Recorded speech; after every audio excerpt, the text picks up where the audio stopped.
Bonjour, merci d'être avec nous au sein de la rédaction pour cette émission Alliancy Inspiration, consacrée à la digitalisation du business et à ses priorités. Pour accélérer leur transformation numérique, les entreprises ont mené beaucoup d'expérimentations ces dernières années. Les labs et les Digital Factories se sont multipliés pour orchestrer ces innovations. Mais qu'en est-il de l'industrialisation et du passage à l'échelle des innovations applicatives ? Pour en parler, Nicolas Sekaki. Bonjour Nicolas. Bonjour Sylvain. Tu es vice-président en charge de l'IT et de la transformation au sein de CMA CGM, un groupe international maritime et logistique basé à Marseille. Et à tes côtés, Olivier Savornin. Bonjour. Tu es country manager de VMware, un leader des technologies qui accompagne les grandes entreprises sur ces sujets-là. Nicolas, vous entendez devenir un leader logisticien complet. Pouvez-vous nous donner plus de détails sur cette vision stratégique ? On est un transporteur maritime à la base. On a aujourd'hui plus de 550 navires sur la planète qui desservent plus de 250 lignes de manière hebdomadaire. Et on a aussi 750 entrepôts aujourd'hui avec la logistique, avec Seva Logistique. Nous sommes présents donc sur les mers, sur les routes, sur les rails. Et depuis 5-6 mois, sous le leadership de Rodolphe Saadé, notre CEO, on est maintenant dans les airs puisqu'on a créé la division CMA Air Cargo. Donc on le voit bien, cette transformation du maritime vers la logistique induit de grands changements sur le système d'information. D'un côté, ça doit être extrêmement robuste parce que par définition, on transporte des millions de conteneurs, des millions de paquets qu'il faut délivrer à nos clients. Mais il faut aussi travailler sur l'efficacité opérationnelle et sur l'expérience de nos clients et de nos employés au quotidien. Et donc ça veut dire qu'il faut remettre le digital, la data, la cybersécurité en adéquation avec les systèmes d'information dans une expérience qui est la plus simple possible, la plus conviviale possible et la plus efficace. Donc on parle vraiment d'ouverture, de plateformisation. On est complètement dans la plateformisation, c'est-à-dire qu'en fait, ouvrir notre système d'information, qui est notre cœur, notre moteur, être capable de permettre à la data d'être extraite, au digital d'être connecté. Donc voilà, on voit ça comme un monde complètement hybride, mais également être capable, on parle de la data et de la puissance de la data, créer des plateformes sur la data, créer des outils sur la data qui nous permettent d'extraire de la valeur pour donner de la visibilité à nos clients, mais également pouvoir mettre des algorithmes qui vont nous permettre finalement de positionner le bon bateau au bon endroit, sur la bonne ligne, pour offrir le meilleur service au meilleur coût. Olivier, cette démarche d'ouverture auprès des clients que tu accompagnes, ça devient un petit peu la règle ? Oui, nous avons la chance chez VMware d'accompagner de très nombreux clients dans leur transformation digitale. Comme le disait Nicolas, il y a 2 contraintes essentielles. La première, il faut que le système soit robuste. Il faut que le système soit robuste et sécurisé. Et en parallèle, il faut lui permettre d'innover, il faut lui permettre d'évoluer en intégrant de très nombreuses applications. On ne peut pas y arriver sans écosystème, donc il faut de l'ouverture. Et aujourd'hui, le constat, c'est que pour aider une entreprise à atteindre ses objectifs, il faut pouvoir constituer avec elle des cellules de co-innovation. Alors, on a fait ensemble une émission, un talk avec Thales et Total. Mais c'est 2 exemples de sociétés qui sont dans cette démarche-là. Tu en as d'autres, je crois aussi. Oui, absolument. On travaille beaucoup aujourd'hui avec Airbus. Airbus a des problématiques initialement qui consistaient à fabriquer des avions plus vite. Évidemment, le Covid a eu un impact sur cet objectif. Nous avons pu néanmoins continuer à les accompagner dans l'optimisation du travail en écosystème. Un avion, c'est 1 million de pièces, de très nombreux sous-traitants qu'il faut faire travailler ensemble. Nous travaillons aussi avec des groupes comme Stellantis. Et puis, toute la banque est en pleine transformation aujourd'hui. Nous travaillons aujourd'hui avec tous les groupes bancaires pour les aider à améliorer leur offre, notamment auprès du grand public, mais aussi des entreprises. Alors Nicolas, un des enjeux de cette transformation, c'est quand même d'arriver à faire travailler des équipes qui ont des cultures extrêmement différentes, qu'elles soient technologiques, liées au management, à la data aujourd'hui. C'est quoi les clés de succès ? Écoute, c'est intéressant parce qu'effectivement, on voit ces organisations qui sont percolées par des nouvelles technologies. Le cloud en est une, et je considère qu'elle est encore nouvelle. Vous savez, les projets on a certains projets qui sont en V avec des cycles d'études, spécifications, études, mise en production, donc qui sont assez longs. Et on a des organisations qui, du jour au lendemain, parce qu'on introduit des éléments de cloud, des éléments sur la data, des éléments de plateforme, ne peuvent plus travailler de la même façon. Mais en fait, la plupart des gens qui nous parlent du nouveau monde nous parlent d'un nouveau monde qui serait créé de zéro. Mais aujourd'hui, notre cœur de métier, notre côté industriel, nécessite que ces organisations restent, mais qu'elles évoluent. Donc je pense que le véritable enjeu pour nous, il est bien évidemment de comprendre les technologies, mais surtout de faire en sorte que les les employés que nous avons chez nous et qui travaillent d'arrache-pied puissent comprendre les implications de ces nouvelles technologies, monter en compétences et être capable de travailler dans ce mode hybride, c'est-à-dire selon les projets, d'être dans un mode, je dirais, plus traditionnel, et sur d'autres, d'être capable de trouver ces nouvelles compétences qui vont nous permettre d'introduire le cloud, d'introduire la Cloud Data Platform, d'introduire la co-innovation, sans que ça soit imposé, mais bien compris. Donc cette appropriation des compétences me semble essentielle. Alors, tu es quand même dans un grand groupe aujourd'hui, les silos, ils existent. On voit beaucoup d'organisations qui ont choisi des organisations avec l'innovation, déconnectée de l'IT, etc. Toi, tu as quand même une conviction. Tu es positionné comme un véritable chef d'orchestre de tous ces sujets-là. Je pense que c'est un changement culturel. C'est un vrai changement culturel. C'est-à-dire qu'on doit être capable de faire travailler les gens. L'information, elle est vitale et il faut la partager de manière à ce que chacun puisse s'approprier les impacts de ces nouvelles technologies ou ces innovations. Donc d'un côté, il faut laisser l'innovation, le digital, la Cloud Data Platform être capable de rentrer dans des méthodologies qu'on connaît, de proof of concept, de minimum viable product, et d'être capable d'aller vite, mais surtout pas hors sol. Parce que sinon, on a l'impression d'avoir innové, et puis quand on veut mettre en production, quand on veut passer à l'échelle, qui était ton propos liminaire, eh bien on n'y arrive pas. Donc voilà, c'est créer cet écosystème, créer ces actionnaires finalement de la transformation, et on passe autant de temps finalement à ouvrir nos systèmes, notre patrimoine applicatif à ces nouveaux enjeux, que l'inverse, c'est-à-dire d'être capable de dire tiens, il y a telle innovation qui va être disruptive, comment est-ce qu'on va l'intégrer? Et tout ça passe par les compétences de nos collaborateurs qui doivent se l'approprier, ça ne peut pas être imposé. Et changement de culture, tu parles de produits, de projets que tu animes pas mal aussi. Oui, en fait, on a souvent une culture de projet, elle est nécessaire, c'est-à-dire on a quelque chose à faire, c'est en combien de temps on va le faire, dans quel budget on va le faire, avec qui on va le faire. Il faut délivrer on time, on budget, comme on le dit souvent. Et puis cette culture de projet qui est finalement, par rapport à un métier donné, par rapport à un enjeu métier, trouver une solution. Et se trouver une solution, parfois, ça ne s'impose pas. Vous ne pouvez pas faire un cahier des charges quand vous êtes en train de regarder l'algorithmie pour positionner le bon bateau sur la planète.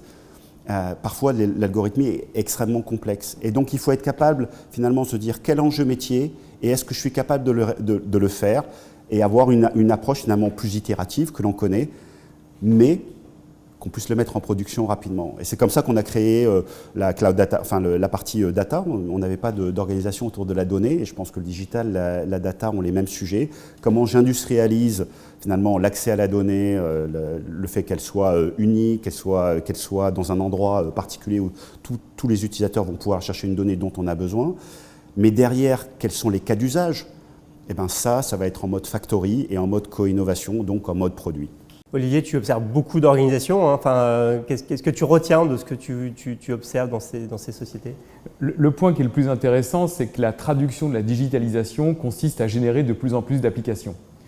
Pour générer ces applications, on a des nouveaux besoins, mais bien entendu, il faut aussi prendre en compte la base installée applicative. Et donc l'un des challenges que l'on constate avec beaucoup de nos clients, c'est comment constituer un système d'information qui soit cohérent. On ne peut pas développer des applications dans un coin. Il y a beaucoup d'interactions avec les données de l'entreprise. Nicolas en parlait à l'instant même. Il faut permettre à chaque sous-système de pouvoir être connecté à l'autre. La plateforme est le socle pour faire travailler tout le monde pour toi. Exactement. Et donc, on a d'un côté les organisations qui développent et d'un autre côté les organisations qui gèrent les infrastructures et la cohérence du système d'information et sa sécurité. On ne peut pas avoir ce disconnect éternellement. Et donc, je pense que l'approche de Nicolas en créant des cultures de chefs de projet, elle est absolument essentielle au succès. On a du multi-cloud, on peut avoir des conteneurs qui sont nécessaires pour le développement de nouvelles applications, on va avoir des applications qui sont existantes, qui peuvent tourner sur des mainframes, donc qui sont beaucoup plus âgées, et tout ça demande énormément de cohérence. C'est la problématique qu'on rencontre chez tous nos clients aujourd'hui. Et là-dessus, moi j'ai pris une approche très pragmatique, c'est-à-dire en fait on utilise les projets que nous avons à bâtir aujourd'hui, qu'on connaît, pour bâtir ces plateformes qui vont nous permettre après de pouvoir développer plus rapidement. Donc voilà, c'est pas aussi la création de ces plateformes ne se fait pas hors sol, elle se fait au travers de projets que nous connaissons, dont nous avons besoin et qui nous permettent finalement de monter en compétences et en industrialisation. Pour faire le lien, en fait, il faut quand même innover plus vite, il faut que ça coûte moins cher. À un moment donné, c'est quoi les clés? Est-ce qu'il faut aller chercher des compétences à l'externe et les sourcer? Est-ce qu'il faut monter les équipes pour pouvoir maîtriser ça? Je pense qu'il y a deux sujets. Avant de parler d'internalisation et d'externalisation, c'est c'est effectivement, il faut qu'on innove plus vite, il faut qu'on ait un problème de time to market, et je pense que le véritable sujet, c'est de faire différemment. Donc cette notion de plateforme, moi j'utilise des projets, voilà, on a des projets par exemple sur le pricing dynamique. Nos clients nous demandent de pouvoir choisir leur voyage, ils ont plusieurs façons de voyager au bon prix. Donc il faut qu'on soit capable de développer des algorithmes qui permettent, via nos sites e-commerce, d'accéder directement. C'est une transformation du modèle. Voilà. Et on a utilisé ce projet pour créer la Cloud Data Platform, qui fait qu'aujourd'hui, n'importe quel autre projet qui nécessiterait une Cloud Data Platform, on en a une qui est industrielle. Et avec ça, en fait, on baisse les coûts récurrents qui arrivent. Si on prenait qu'un projet, un projet A, un B et C, on reconstruirait finalement la même chose, qui serait dissonante, puisque chacun l'aurait construit de manière un peu différente, et mal connecté. Et après, on passerait notre temps à dépenser de l'argent pour connecter. Et ensuite, il y a la question de l'insourcing, outsourcing. C'est est-ce qu'on travaille mieux quand on maîtrise tout en interne, ou est-ce qu'on travaille mieux si on externalise tout? Moi, je pense qu'à la fin des fins, ce qui est important, c'est de travailler en écosystème avec des partenaires. On n'aura jamais tous les moyens d'être capable de mettre en œuvre ou d'accéder à la technologie ou à la compétence que des partenaires peuvent nous apporter.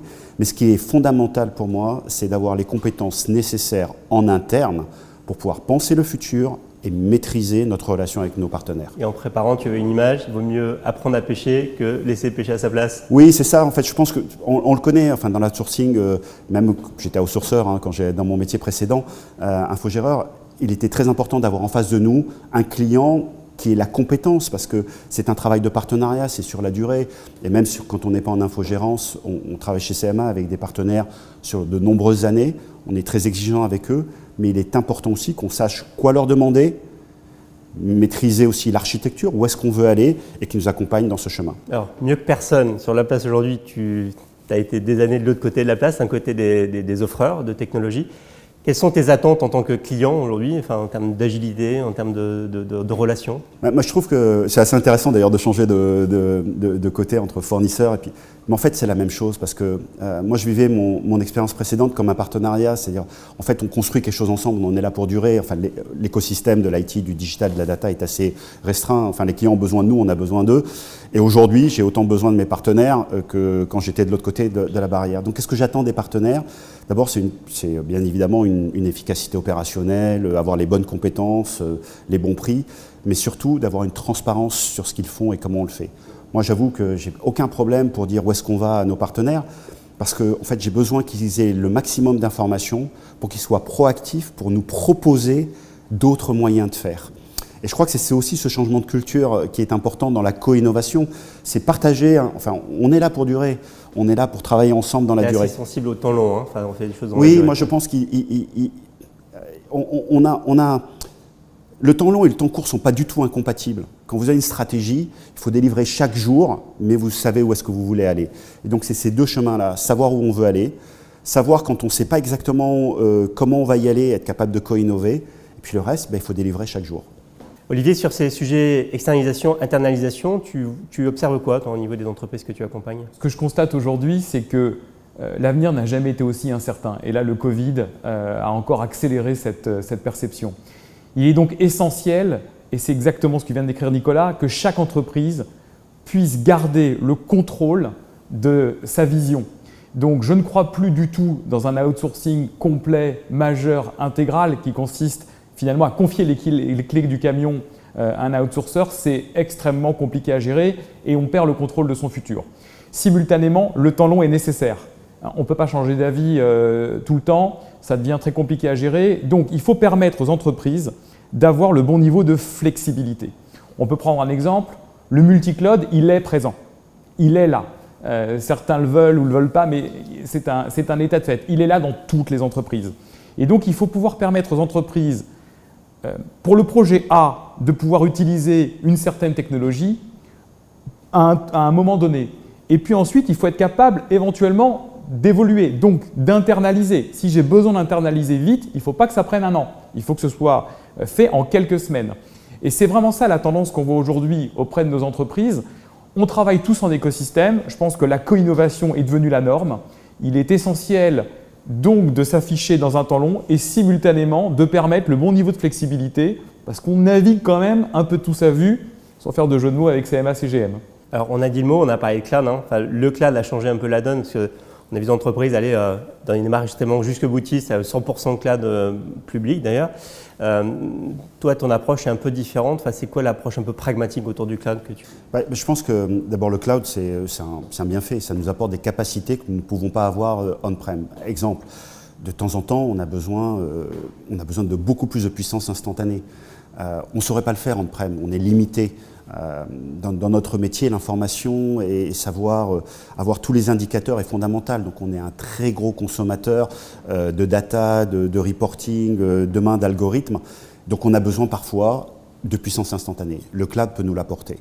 Mais on a aussi des écosystèmes qui sont importants. Aujourd'hui, il y a beaucoup d'écosystèmes de partenaires qui ont développé des solutions qui n'existent que dans le cloud. Donc si vous voulez y accéder, il faut être dans le cloud.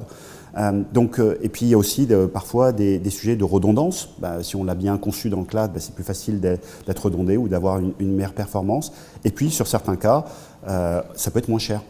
Mais je pense que chaque projet aujourd'hui doit être vu un par un en se disant ok, je vais aller dans le cloud. Donc nous on a une vision de dire ok, tout ce qu'on peut mettre dans le cloud dès le départ, on va mettre dans le cloud. Tout ce qu'on doit aujourd'hui migrer sur le cloud, on se pose la question de pourquoi est-ce qu'on va le migrer sur le cloud. En tout cas, si ça marche, on n'a pas de raison de le faire. Si c'est on-premise, non, il y a des sujets.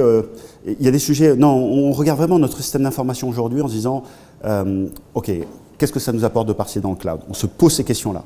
Si ça ne nous apporte rien, c'est la même chose, on ouvre dans le cloud, mais il y a des sujets sur lesquels moi je ne veux pas d'exploit sportif. Je ne suis pas là pour migrer la plus grosse base de données, le cœur, en disant je vais transporter le cœur d'un point A à un point B juste pour la beauté du geste. Donc on se repose des questions fondamentales. Je sais qu'on sera dans un monde hybride. Nous continuerons à avoir des applications on-prem. Nous continuerons à avoir des applications dans le cloud, qui soient publiques ou qui soient des infrastructures dans le cloud. Et il nous faut ce continuum. Voilà, donc le métier des architectes est extrêmement important chez nous, parce que cette architecture, c'est une architecture de système d'information, infrastructure, applicative. Les outils aussi sont importants. Il faut pouvoir migrer d'un supplier à un autre, mais il faut aussi apprendre les compétences. Donc là où je tempérerai un peu, en tout cas ce que j'ai appris, c'est que si la compétence est nécessaire, si on se pose la question de dire en fait, ce que je suis en train de bâtir, il va falloir que je puisse le mettre sur n'importe quel fournisseur de cloud, si vous ne maîtrisez pas le cloud et les outillages du cloud des débuts, c'est très difficile d'aller à cette étape-là et ça va vous ralentir. Donc c'est cet équilibre entre je vais sur le cloud et j'ai des partenaires stratégiques, et oui on est multi-cloud mais on a un partenaire stratégique, et puis est-ce que si j'y vais, est-ce que je serai ad vitam aeternam avec lui et quelles sont les conséquences? Et donc voilà, ces arbitrages ils sont permanents. Olivier, le sujet il est pluriel. Le sujet, il est pluriel. Une fois de plus, je pense que le point de départ de la conversation, c'est l'application en elle-même. De quoi l'application a-t-elle besoin en termes de ressources? Est-ce que c'est une application qui va être plutôt stable dans sa consommation de ressources et à ce moment-là, on peut avoir un intérêt à la garder on-prem? Est-ce que c'est une application qui va demander énormément de flexibilité, qui va avoir des pics d'accès de stockage ou de CPU et on a à ce moment-là tout intérêt à la développer dans un cloud public? À la fin, plus personne n'a de boule de cristal et je crois que c'est ça le point le plus important. C'est que quelle que soit la décision prise à l'instant T, il faut être capable d'en changer pour pouvoir bénéficier à tout moment de la meilleure configuration. C'est pour ça qu'on est dans une problématique pluridimensionnelle. Il y a à la fois la problématique du comportement de l'application, celle de la taille critique, celle des connaissances et des compétences qui doivent permettre in fine à chacun pour son projet de prendre la meilleure décision. Et celle du bon partenaire aussi. Et celle du bon partenaire, bien entendu. Mais si on arrive à la conclusion de ces échanges, j'aimerais vous proposer un exercice. On se retrouve tous les trois en fin d'année. On fait un peu le bilan de cette année écoulée. Quelle serait votre plus grande satisfaction? Les doubles. La première, c'est de retrouver mes équipes physiquement, d'être capable de retravailler. Alors, on aura une partie télétravail, mais on aura aussi une partie physique. Et je trouve que c'est important parce que co-innover à distance, même si on a réussi à le faire ces 12-18 derniers mois, c'est quand même mieux quand on est ensemble pour pouvoir se challenger. Donc voilà, avoir la joie de retrouver nos collaborateurs, nos équipes et travailler ensemble. Et la deuxième, c'est bien évidemment d'accélérer l'innovation pour le bienfait de nos clients et de nos collaborateurs. Et tu es un des premiers que j'ai vu communiquer sur le fait qu'il était très content d'inviter ses équipes à déjeuner en terrasse. Le premier jour, je l'ai fait dès que j'ai su qu'il y avait une terrasse. J'ai dit à mes équipes, vous venez ce jour-là et je vous invite personnellement à venir manger sur une terrasse. Oui. Olivier? Alors, c'est un élément aussi essentiel pour nous tous chez VMware. Nous sommes chez nous depuis 16 mois. Nous aurons bientôt le bonheur de pouvoir nous retrouver et donc en fin d'année, ça sera forcément une satisfaction. Et puis du point de vue de la relation que nous avons avec nos clients, le point dont je serai le plus fier, c'est d'avoir réussi à changer l'image de VMware sur le marché, faire en sorte que VMware soit reconnu comme étant l'acteur majeur des clouds souverains, des clouds de confiance et celui qui aura permis aux entreprises de comprendre à quel point nous pouvons les accompagner dans leur transformation digitale. Merci à vous deux pour avoir accepté de jouer le jeu de cet échange. Avec plaisir. Merci à vous d'avoir été avec nous et évidemment c'est un sujet qu'on continuera à suivre de près et à très bientôt.